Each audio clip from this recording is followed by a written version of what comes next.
Welcome. So this is the third part to Chapter 18. So this is going to take a look at exchange rate regimes again and take a closer look at some of the benefits and also the limitations that exchange rate regimes face.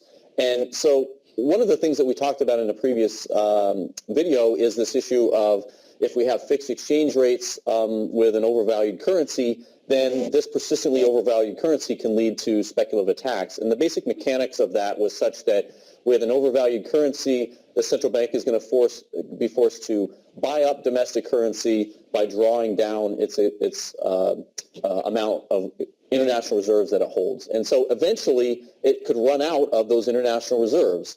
And so it would either be forced to stop defending the peg in the event that it would be worried about running out of international reserves, or it would just flat out run out of these reserves. And when that happens, you would see a sharp currency devaluation in that case. And so that can lead to what's referred to as sudden stops or these balance of payments crises where the central bank doesn't have the ability to provide international reserves to other central banks to make capital flows occur. And that can be really problematic for a variety of reasons. That can lead to capital flight, for instance, when you have these sharp devaluations. It can lead to a sharp increase in debt denominated in dollar or hard currency terms through this currency mismatch. And so ultimately the question is, well, can speculative attacks be avoided, right? If we have these overvalued pegs, then we want to maintain them, but is there ways that we can get around that are going to avoid these speculative attacks and the possibility that the central bank has to constantly intervene to defend these pegs? And so one way that you can do that is through controlling the amount of capital flows that come into and out of the country. And so, for instance, we can look at capital outflows.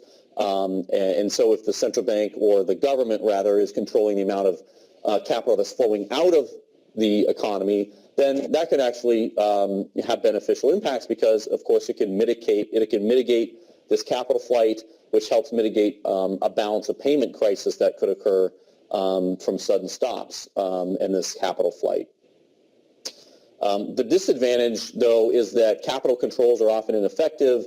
One of the reasons why is because the private sector is pretty smart about these things, and often there's ways around these formal capital controls.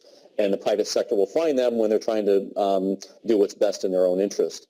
And on top of that, it turns out in a lot of cases, capital flight can increase after these controls actually come into place, precisely because investors and people in the economy get worried about what the government is going to do, and that accelerates this process of trying to find ways around these capital controls.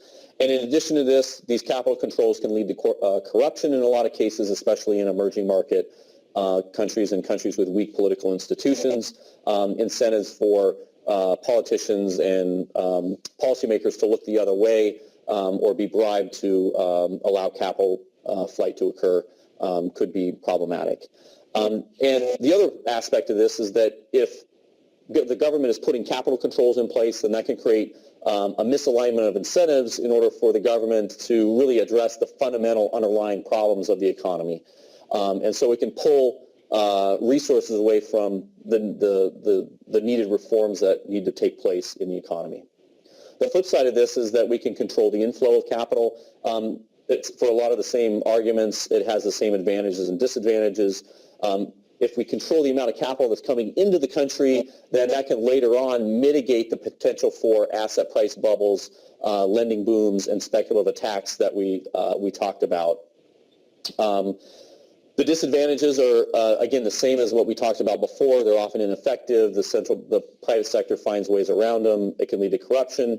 And it also can block productive capital from entering the economy. So, again, we can think of speculative capital that comes in to try to profit off of the situation in the economy. They're going to run at the first sight of blood, so to speak. But there may be productive capital that comes in that can actually be beneficial. And so capital controls often don't discriminate between this sort of speculative capital that can come in versus productive capital. So ultimately, the question is, should we peg or should we not peg as a country? On the one hand, intervention means the monetary base can be affected. if we tie policy to other currency, again, that usually means that we're giving up our independence of monetary policy to address domestic shocks that occur in the economy. Pegs, as we've seen, can lead to balance of payments crises if they're not properly aligned to fundamentals in a sustainable manner. And so the overriding thing that we've talked about before with exchange rates is that it can have substantial impacts on the trade flows because pegs can provide certainty over the value of those flows. And this is particularly important for emerging market countries or smaller countries.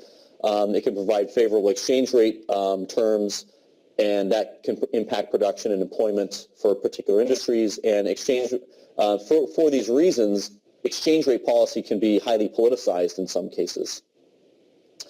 So the advantages of exchange rate targeting, so there's several. First of all, a peg provides a nominal anchor, and that helps keep inflation low. So the idea here is that if we were a country and we're trying to peg to an anchor country that has low inflation, well, that can sort of import this low inflation monetary policy regime. And so in that sense, it ties the hands of policymakers and helps them avoid inflationary monetary policy as long as that peg is credibly maintained. And in addition to this, we can think of a peg as an exchange rate rule, and so that helps eliminate the time inconsistency problem that we've talked about in previous videos. So the idea here is simply that a credible peg, if a government or a central bank is credibly committed to the peg, then that's going to preclude this temptation by policymakers to deviate from this low inflation regime. And so the basic idea of this is simply that monetary policy is focusing on maintaining the peg, not on driving down unemployment that could potentially have inflationary implications later on. The third point is that an exchange rate is really clear and transparent. You can see exactly how the exchange rate is behaving, and you can verify pretty easily whether or not the central bank is maintaining that exchange rate peg. And so it's easy to verify whether or not we have the peg, and by proxy whether or not these low inflation policies are being adhered to. And of course, it's also an easy way to quickly reduce inflation. So if you're a country that has a history of high inflation, then you can reduce inflation expectations really quickly by simply adopting a peg and pegging that to an anchor country that has a low inflation monetary policy regime. And so for that reason, you see a lot of emerging market countries pegging their currency to the US dollar or other large industrialized countries. Some of the disadvantages of exchange rate targeting, we've talked about these before. With free capital mobility, it turns out you can't use monetary policy to stabilize domestic shocks. And again, the basic motivation for that is that policy is focused on maintaining the peg, and so it can't simultaneously do both at the same time, as we talked about with this policy trilemma. In addition to that, with the peg, you can transmit shocks from an anchor country to a domestic currency, a domestic country. So you can imagine a situation where if inflation is rising in the anchor country and at the same time the economy is weak in the domestic country, well, what's going to happen is the anchor country is going to be forced to raise rates because inflation is rising, and that's just how you deal with higher inflation. And so as a result, if the pegging country wants to maintain that peg, they're going to be forced to raise interest rates. And so as they raise that interest rates, the domestic economy could become more weak or be pushed into a recession as a result. As we talked about previously, countries that peg are susceptible, say that 3 times quickly, to speculative attacks. They're also susceptible to these sudden stops, balance of payments, and financial crises, as we've talked about previously. And so this commitment by the central bank to pegging is really crucial, because if the central bank is not really credibly committed, if their commitment is very weak to the peg, then that can increase this possibility of speculative attacks, and it can be really robust if the commitment is really weak. And so as a result of this, if policymakers can find themselves in this situation where they have a choice between 2 really bad outcomes. On the one hand, faced with these speculative attacks, they can either abandon the peg, and so if they abandon the peg altogether, then you have this sharp devaluation and all sorts of other problems. On the other, and that of course also ruins the credibility of the central bank in maintaining that peg and can impact inflation, long-term inflation expectations. On the other hand, they can contract the economy by raising interest rates and continuing with the strong stance against the speculative attack. And so that has implications for really creating economic problems domestically. In addition to this, one of the disadvantages is simply that this can weaken the accountability of policymakers if we have a peg, in the sense that a lot of times exchange rates are the first and foremost mechanism in which we can identify potential problems in the economy, particularly for smaller and emerging market countries. So in other words, the exchange rate can act as a canary in the coal mine, so to speak, in identifying financial imbalances or fiscal imbalances in the economy. And so by intervening in that distorts that signal that people can get that something is potentially wrong, fundamentally wrong with the economy. And the second point is that central banks can just be more transparent or sophisticated enough. They don't have the sophisticated knowledge to be able to recognize the signs that problems could be going on in the economy if they have this exchange rate and it's basically fixed or constant. And in addition to that, you can have the public becoming complacent. They don't really think about the exchange rate because it's pegged, and so they don't really scrutinize the policies that are put in place as a result. So the fundamental question there is, well, again, should we peg or should we not peg? If we think about industrialized countries, they might want to peg for a couple of different reasons. So first of all, if they have a history of poor monetary policy, if they have significant trade with neighboring countries, again, this could take the form of a formal currency union, for instance, the European Monetary Union and the ECB that we see in the euro area. Or they should also peg if they don't have to worry significantly about domestic shocks or about giving up their domestic monetary policy. If countries are comfortable with that, then why not peg? In terms of emerging market countries, the answers are somewhat similar. Countries should peg if they have weak political institutions, which is often the case in emerging market countries, but not always. If they have a history, again, of poor monetary policy, history or performance, high inflation, or if they desire to have certainty over their trade flows. And so the final question here is to think about, well, what are the mechanics of this? How can we actually do that? Well, there's what we refer to as a de facto exchange rate peg. I think I referred to this previously as the standard exchange rate peg. The basic idea here is that the exchange rate peg is defined, it's clear, and it's verifiable. But the important part is that there's no formal commitment mechanism here. So the central bank can declare that this is going to be their peg, or the government more generally, this is our peg, but there's nothing that binds them to that, and they can abandon that at any time. And so, as we've talked about before, if the commitment to that peg is weak enough, then that could open up the possibility of speculative attacks and cause problems later on. And so there's a stronger form of a peg that can be instituted, which is referred to as a currency board. And the basic idea of a currency board is that you have the central bank or the government stands ready at any time to have 100% convertibility to an anchor currency. And so the basic idea is that you can have domestic currency circulating through the economy with the anchor country currency as well. And the central bank is going to be formally committed to exchanging on a one-for-one basis their domestic currency with the anchor currency. And so the basic idea here is that it's a stronger form of a peg, and the important part, of course, is that it precludes this discretionary or inflationary use of monetary policy, and that has beneficial impacts for anchoring inflation expectations. And in addition to this, because we have this stronger form and more transparent form of a peg with greater commitment, that can significantly reduce the probability that the country would be susceptible to these speculative attacks.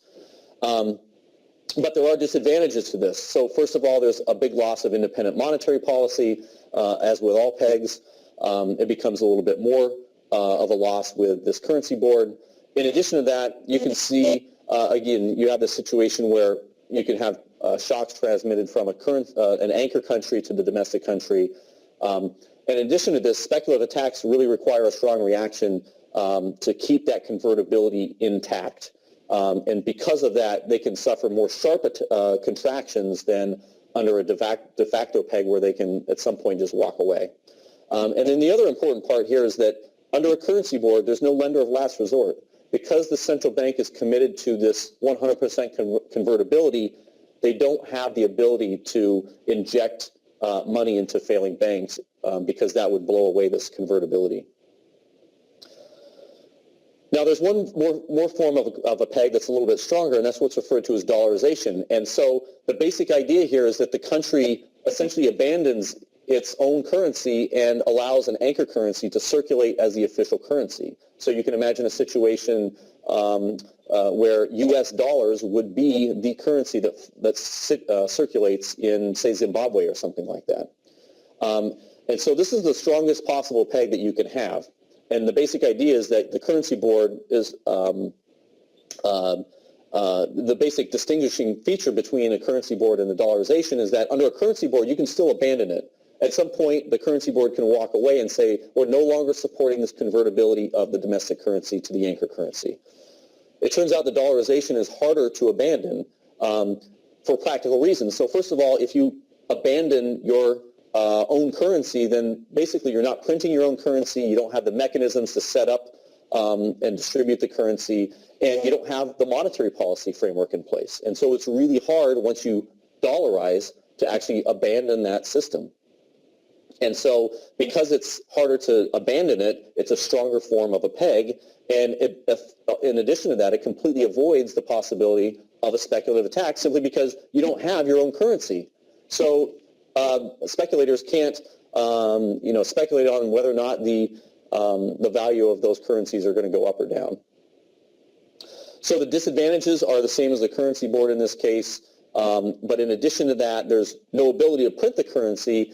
And because of that, you can't have seigniorage revenue generated for the central bank. So seigniorage revenue is simply the ability to print currency, and that printing of currency is a form of revenue for the central bank and the government. So obviously, if you don't have your own currency, you aren't able to generate revenue in that sense.